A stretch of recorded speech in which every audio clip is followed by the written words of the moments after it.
अब उन्हें मुस्लिम समाज ने ही खुद से अलग कर दिया है। संविधान मौलवियों को उन्होंने मजहब की दुकान सजाने वाला, इस्लाम का बाजारीकरण करने वाला ठहराया है। भारत में अगर हिंदू धर्मगुरुओं का, धर्माचार्यों का कोई मामला हो, भगवा की जरा सी बात हो, तो बड़ा बयानों का बवंडर उठने लगता है। स्कॉलर या नेता को चुप कराने का सबसे आसान तरीका यही है कि उसे अहमदियों से जोड़ दो, उसे गुस्ताख रसूल ठहरा दो, यानी और यही बेचैनी तय करेगी कि आने वाली पीढ़ी किस रास्ते पर चलेगी, पुरानी भूल भुलैया में या नए खुले आसमान के नीचे।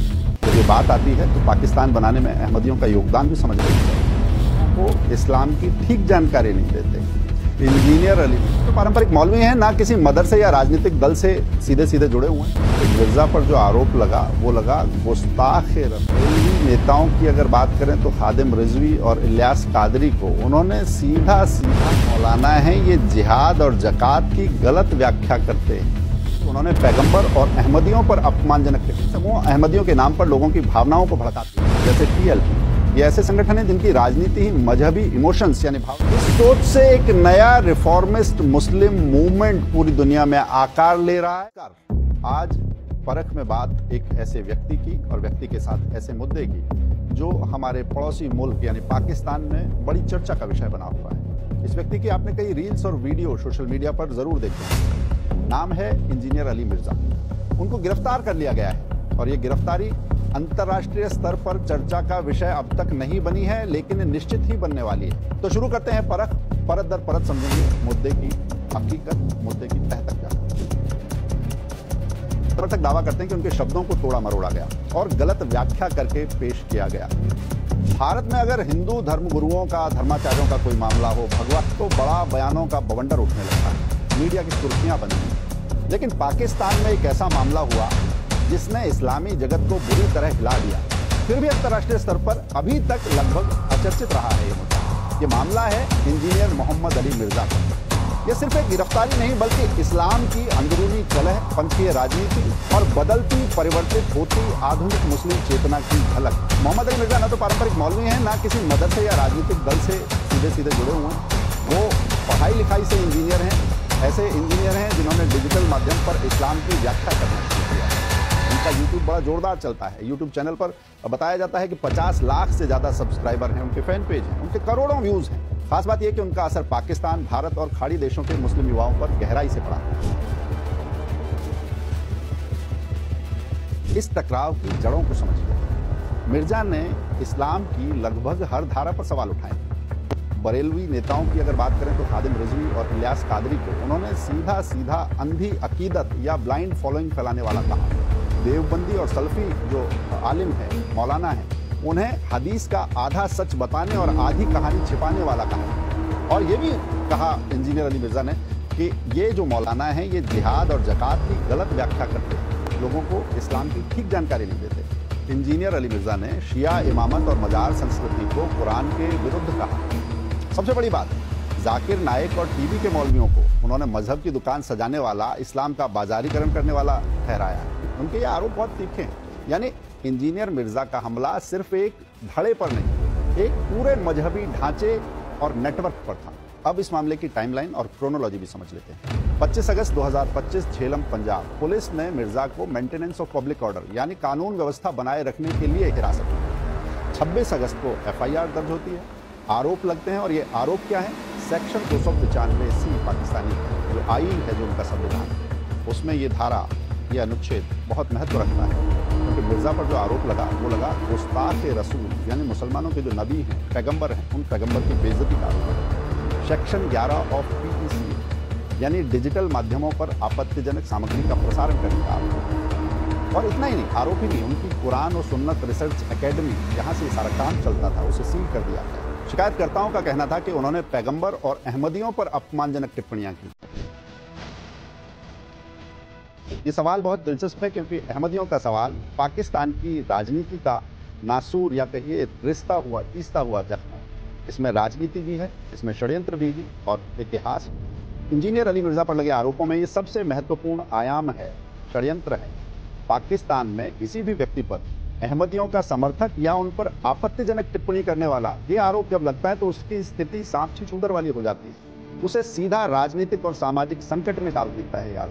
लेकिन प्रश्न उठता है, अहमदियों की स्थिति इतनी संवेदनशील क्यों है? संवैधानिक स्थिति समझ लीजिए। 1947 में पाकिस्तान की आज़ादी के बाद अहमदियों को एक मुस्लिम समुदाय माना जाता था, लेकिन 1974 में जुल्फिकार अली भुट्टो की सरकार ने दबाव में आकर अहमदियों को गैर मुस्लिम अल्पसंख्यक घोषित कर दिया। यानी अहमदी मुसलमान, कादियानी मुसलमान जो कल तक मुस्लिम थे, अब उन्हें मुस्लिम समाज ने ही खुद से अलग कर दिया है, संवैधानिक तौर पर अलग कर दिया है। पाकिस्तान की हकीकत 1984 में जनरल जियाउल हक ने और कड़े कानून बनाए।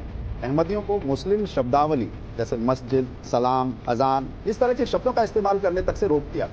इसका नतीजा क्या रहा, परिणाम क्या रहा?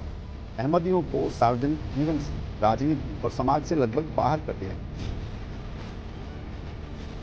लेकिन अहमदियों का इतना जिक्र क्यों?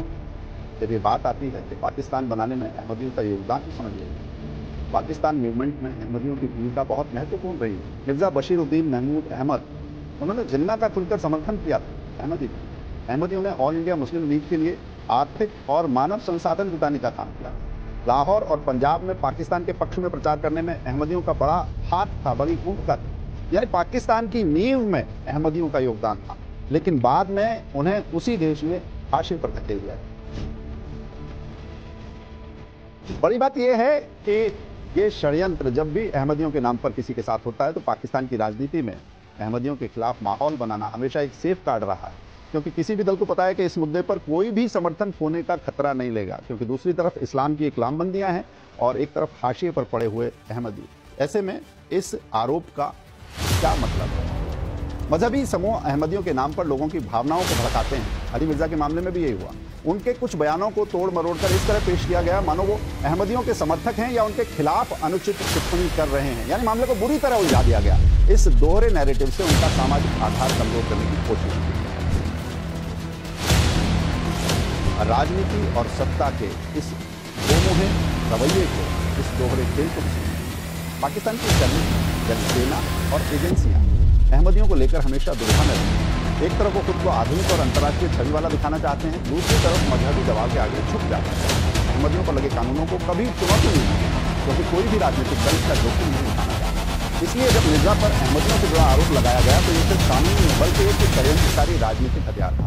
पाकिस्तान की विडंबना यही है कि जिस समुदाय ने उसके निर्माण में योगदान दिया उसे बाद में संवैधानिक रूप से ही किनारे कर दिया गया। और आज किसी भी स्कॉलर या नेता को चुप कराने का सबसे आसान तरीका यही है कि उसे अहमदियों से जोड़ दो, उसे गुस्ताख रसूल ठहरा दो, यानी उसने नबी का अपमान किया है या अहमदियों को लेकर उसका रवैया स्थापित मान्यताओं से अलग। अब जरा दावों की हकीकत भी समझ लें, पहले दावों के पक्षों को समझ लेते हैं। मिर्जा के समर्थक दावा करते हैं कि उनके शब्दों को तोड़ा मरोड़ा गया और गलत व्याख्या करके पेश किया गया, यानी वो किसी को उद्धृत कर रहे थे और उस उद्धरण को ही उनका बयान ठहरा दिया गया और फिर पूरा मामला उनके खिलाफ रच दिया गया। नतीजा क्या? पूरा मौलवी समाज आज 2 धड़ों में या कहिए 100 धड़ों में बट गया है। कुछ उनकी फांसी की मांग कर रहे हैं तो कई उन्हें सच बोलने वाला आलिम मानते हैं, विद्वान मानते हैं। अब इस मुद्दे पर मजहबी पालेबंदियों और इस्लाम की अंदरूनी टकराहट को भी समझते। इंजीनियर मिर्जा के समर्थन में कौन? आप जब देखेंगे तो पाएंगे कि शिक्षित युवा मुस्लिम जो मजहब को तर्क और तुलना की कसौटी पर देखना चाहता है वो मिर्जा के साथ कुछ खड़ा नजर आता है। मध्यम वर्ग जो कट्टर मौलवियों से थक चुका, तंग आ चुका है। विदेशों में बसे हुए मुस्लिम जो एक तर्क संगत और ऐसे इस्लाम की तलाश में है जो समय, समाज और आधुनिक संविधान के अनुसार सिविल सोसाइटी के साथ चल सके। फिर विरोध में कौन? बरेलवी, देवबंदी, सल्फी, बाकी कट्टरपंथी मौलवी जिनकी मान्यताओं पर मिर्जा ने सीधे सीधे हमला किया, जैसे TLP। ये ऐसे संगठन हैं जिनकी राजनीति ही मजहबी इमोशंस यानी भावनाओं पर टिकी है। राजनीति और सेना का बंटवारा भी इसका एक अहम पहलू है। राजनीतिक दल बटे हुए हैं। लिबरल पार्टियां या खुद को लिबरल कहने वाली पार्टियां जो पाकिस्तान में, बाकी अंदरूनी हालात तो सबके सामने ही है, लिबरल वास्तव में वहाँ कोई नहीं है, मगर ऐसी पार्टियां जो खुद को उदारवादी कहती हैं वो मानती हैं कि मिर्जा के साथ नाइंसाफी हुई। कट्टरपंथी जो है वो सारी पार्टियां इस पूरे मामले को रसूल की बेइज्जती का मुद्दा बनाकर भीड़ जुटा रहे हैं। सेना में उथल पुथल है, सेना उलझी हुई है। एक धड़ा सोचता है कि मिर्जा जैसे लोग कट्टरपंथ को तोड़ सकते हैं, जबकि दूसरा डरता है कि अगर ऐसे तत्वों को खुली छूट दी गई तो मौलवी बगावत कर देंगे। ये आधुनिक युग का बड़ा टकराव है। पारंपरिक मौलाना मान लो और चुप रहो, यानी अकल का दखल नहीं, इस तरह की मानसिकता में फंसे हुए। इस पूरी पीढ़ी को पुराने मौलवी अप्रासंगिक लगने लगे हैं। अली मिर्जा जैसे लोग इस नई तर्कवादी मुस्लिम चेतना की झलक बन गए हैं, झरोखा बन गए। मुस्लिम युवा और सुधारवाद की हवाएं, ये पूरा परिदृश्य कैसा है? सवाल ये है कि क्या अली मिर्जा सिर्फ एक विवादास्पद स्कॉलर है या वो उस बड़े मजहबी, सामाजिक और राजनीतिक संकट का प्रतीक हैं जो आज मुस्लिम समाज झेल रहा है। उनकी गिरफ्तारी ने यह साफ कर दिया है कि इस्लाम की व्याख्या अब सिर्फ मौलवियों के हाथ में नहीं रही है। युवाओं ने तर्क, तुलना और आधुनिकता की कसौटी पर इसे परखना शुरू कर दिया। यानी अली मिर्जा सिर्फ एक इंसान नहीं बल्कि एक मूवमेंट की निशानी बन गई। पाकिस्तान ही नहीं, पूरी मुस्लिम दुनिया में एक बड़ा सवाल खड़ा हो चुका है। खड़ेबाजी, पालेबंदी और ये कट्टरता भरा पागलपन कब तक? युवा वर्ग देख रहा है कि मौलवियों के आपसी झगड़े, गुस्ताखी के आरोप, विदेशों में पढ़ते हुए उनके बच्चे, उनकी अय्याशियां और इसके साथ साथ पंथीय विभाजन जो है, इस्लाम के अंदर की जो फाकें, उसने समाज को, मुस्लिम पीढ़ी को कहां पहुंचा दिया है। यही वजह है कि नई पीढ़ी अब अपने बच्चों के लिए अलग रास्ता, पढ़ा लिखा मुस्लिम युवा मजहब को खुद समझना और सीधे पढ़ना चाहता है। देश में संविधान के साथ चलना चाहता है, कट्टरता को छोड़ना भी चाहता है। इसलिए वो बिना मौलवियों की मध्यस्थता और मिलावट की चीजों को समझना चाहता है, सीधे सीधे तकनीक के रास्ते से। वो सवाल पूछते हैं, तुलना करते हैं और अंधी अकीदत यानी ब्लाइंड फेथ को स्वीकार नहीं करना चाहते। ऐसे संकेत बार बार उभरते हैं। इस सोच से एक नया रिफॉर्मिस्ट मुस्लिम मूवमेंट पूरी दुनिया में आकार ले रहा है और 2015 से इसकी साफ झलक दुनिया देख रही है। यूरोप, अमेरिका में, भारत में, पाकिस्तान में ये पूरा रिफॉर्मिस्ट मुस्लिम मूवमेंट आकार ले रहा है। ये एक ऐसा अभियान है जहां आस्था को तर्क, न्याय और आधुनिक जीवन से जोड़कर देखा जा रहा है। इंटरनेट और सोशल मीडिया ने एक और ट्रेंड को जन्म दिया है। ये बड़ा परिवर्तनकारी आंदोलन बताया जा रहा है। समाजशास्त्री मानते हैं कि एक्स मुस्लिम मूवमेंट एक परिवर्तन की धारा है। इसमें ऐसे मुस्लिम शामिल हैं जो मानते हैं कि इस्लाम का मौजूदा मजहबी ढांचा अब उनकी जिंदगी से, समाज से, पास पड़ोस से मेल नहीं खाता। यह आंदोलन छोटे छोटे ऑनलाइन नेटवर्क्स के जरिए पनप रहा है, खासकर यूरोप, अमेरिका, भारत, पाकिस्तान, बांग्लादेश के शहरी इलाके। भले ही ये अभी सीमित हैं, लेकिन ये दिखाते हैं कि युवा स्टेटस को से संतुष्ट नहीं, यानी कि जो फ्रेम उनके रूप कसा गया है, जो कट्टरपंथ ने जो ढांचा तैयार किया है, उसमें वो अब झुंझलाहट महसूस कर रहे हैं, उसमें वो बंधा हुआ पा रहे हैं। नई दिशा की उनको तलाश। यह आंदोलन सिर्फ इस्लाम छोड़ने का नहीं बल्कि एक नई पहचान और नई भाषा और प्रतीकों की खोज कर रही है। युवा चाहते हैं कि उनकी अगली पीढ़ी पंथीय लड़ाइयों, फतवों और मजहबी हिंसा या जिहादी आतंकवाद के अंधे कुएं में न गिरे। वो चाहते हैं कि विश्वास हो तो तर्क भी, साथ में न्याय भी हो, न्याय सबके साथ और समान भी हो, और यदि ना हो तो भी एक सुरक्षित और सम्मानजनक जीवन सबके लिए संभव हो। किसी ऐसे बिंदु पर वो आस्थाएं अवश्य जाती हों जहां पर सब सहमत हो सके, अस्तित्व की बात। इंजीनियर अली मिर्जा का केस हमें ये दिखाता है कि मुस्लिम समाज अब एक मोड़ पर खड़ा है। एक और पुराना ढांचा है, धड़ेबाजी है, कट्टरता है, राजनीतिक इस्लाम है, दूसरी ओर नई आवाजें हैं, सुधारवाद है, तर्क और एक्स मुस्लिम चेतना की जो झलक है वो भी इस आंदोलन से जुड़ी है। युवाओं की बेचैनी इस बदलाव का असली ईंधन है। बेचैनी तय करेगी कि आने वाली पीढ़ी किस रास्ते पर चलेगी, पुरानी भूल भुलैया में या नए खुले आसमान के में इसी तरह उतरती रहेंगी।